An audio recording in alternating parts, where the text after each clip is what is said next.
പ്രിയപ്പെട്ട സുഹൃത്തുക്കളെ, മോഹൻദാസ് ടോക്സിൻ്റെ പുതിയൊരു അധ്യായത്തിലേക്ക് ഏവർക്കും സ്വാഗതം. എനിക്ക് വളരെ ആകർഷകമായി തോന്നിയ ഒരു പ്രസംഗത്തിൻ്റെ ആശയം നിങ്ങളുമായി പങ്കുവയ്ക്കാം എന്ന് ഞാൻ ആഗ്രഹിക്കുകയാണ്. ഞാൻ ഇതിനകത്ത് അടങ്ങിയിരിക്കുന്ന ആശയവും പൊരുളും ഏറെ നേരം എന്നെ ചിന്താധീനനാക്കി എന്ന് പറയുന്നത് വലിയൊരു സത്യമാണ്. അക്കാര്യത്തിലേക്ക് നമുക്ക് നേരിട്ട് കടക്കാം. ഒരു ദിവസം അക്കങ്ങൾ തമ്മിൽ വലിയ തർക്കമുണ്ടായി, വഴക്കുണ്ടായി. ഒരുപക്ഷെ മനുഷ്യൻ നിരന്തരം അക്കങ്ങൾ കൊണ്ട് കൈകാര്യം ചെയ്യുന്നത് കൊണ്ടായിരിക്കാം മനുഷ്യരുടെ സ്വഭാവവിശേഷങ്ങൾ കണ്ട് പഠിച്ച് അക്കങ്ങൾക്കും മനുഷ്യരുടേതുപോലെയുള്ള വിചാര വികാരങ്ങൾ ഉണ്ടായതാവാം. അങ്ങനെ 1 മുതൽ 9 വരെയുള്ള അക്കങ്ങൾ തമ്മിലാണ് തർക്കമുണ്ടായത്. അത് വാഗ്വാദങ്ങളിലും പിന്നെ കലഹങ്ങളിലും ചെന്നേർന്നു. അങ്ങനെ 9, ഏറ്റവും മുതിർന്ന അക്കമായ 9 പറഞ്ഞു, ഞാനാണ് ഏറ്റവും വലിയവൻ, അതുകൊണ്ട് ബാക്കിയുള്ളവർ എന്നെ അനുസരിച്ച് കഴിഞ്ഞുകൊള്ളണം എന്ന് മാത്രമല്ല, ചെറിയൊരു എതിർപ്പിൻ്റെ സ്വരം ഉയർത്തി 8നെ 9 തല്ലി. അപ്പോൾ 8 ചോദിച്ചു, നീ എന്തിനാണ് എന്നെ തല്ലിയത്? അത് നീ എന്നേക്കാൾ കഴിവ് കുറഞ്ഞവനായതുകൊണ്ട് നിന്നെ ഞാൻ തല്ലി. 8 ഒന്നും മിണ്ടിയില്ല. 8 താഴോട്ട് നോക്കിയപ്പോൾ 7 എവിടെയുണ്ട്, തന്നേക്കാൾ കഴിവ് കുറഞ്ഞവൻ. 8 7നെ തല്ലി. 7ന് അല്പം പ്രയാസം ഉണ്ടായെങ്കിലും തനിക്ക് കിട്ടിയത് താഴോട്ട് കൊടുക്കാൻ 7 മടിച്ചില്ല. 7 6നെ തല്ലി. 6 5നെയും 5 4നെയും നന്നായി പ്രഹരിച്ചു. 4 നോക്കിയപ്പോൾ 3 താഴെയുള്ളത്. അവൻ തന്നേക്കാൾ ഇളയവൻ തന്നെ, തന്നേക്കാൾ കഴിവ് കുറഞ്ഞവനാണ്. 4 3നെ തല്ലി. 3 2നെ തല്ലി. 2ന് സഹിച്ചില്ല. ഞാനെന്തിന് തല്ലുകൊണ്ടിട്ട് നിൽക്കണം? 2 കൈ വീശി 1ൻ്റെ മുഖത്തടിച്ചു. അവസാനം 1 താഴോട്ട് നോക്കിയപ്പോൾ 0നെയാണ് കണ്ടത്. 0 എന്ന് പറഞ്ഞാൽ ഒരു വിലയുമില്ലാത്തവനാണ്, ഒരു സാധു. ഞാനിനി യാതൊരു വിലയുമില്ലാത്ത ഈ പാവത്തിനെ തല്ലിയിട്ട് ഒരു കാര്യവുമില്ല, കാരണം അവൻ വിലയില്ലാത്തവനില്ലേ എന്നോർത്ത് 1 ആ 0നെ അവൻ്റെ വലതുവശത്തേക്ക് ചേർത്ത് പിടിച്ചു.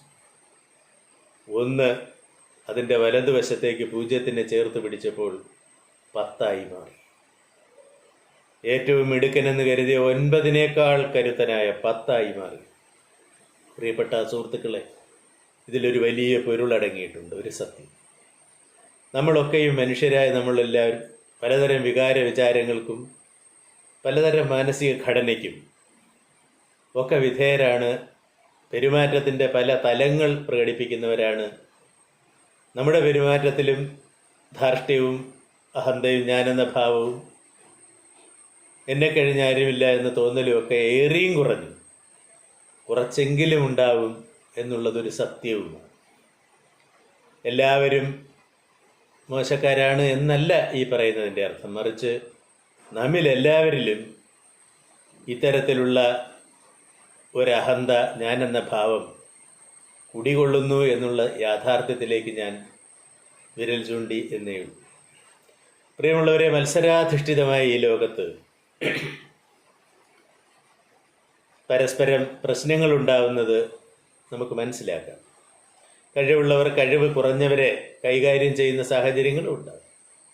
പക്ഷെ അപ്പോഴൊക്കെയും നമ്മൾ പുലർത്തേണ്ട ധാർമ്മികമായ ഒരു നിലവാരം, നമ്മിൽ എളിയവനോട് നമ്മൾ കാട്ടേണ്ട ഒരു കരുതൽ, നമ്മേക്കാൾ കഴിവ് കുറഞ്ഞവനോട്, സമ്പത്ത് കുറഞ്ഞവനോട്, നമ്മേക്കാൾ അറിവ് കുറഞ്ഞവനോട്, നമ്മേക്കാൾ ബലം കുറഞ്ഞവനോട്, നമ്മേക്കാൾ പദവിയിൽ കുറഞ്ഞവനോട് നമ്മൾ കാണിക്കേണ്ട ഒരു മഹാസൗമനസ്യം ഉണ്ട്, ധാർമ്മികമായ ഒരു സൗമനസ്യമുണ്ട്.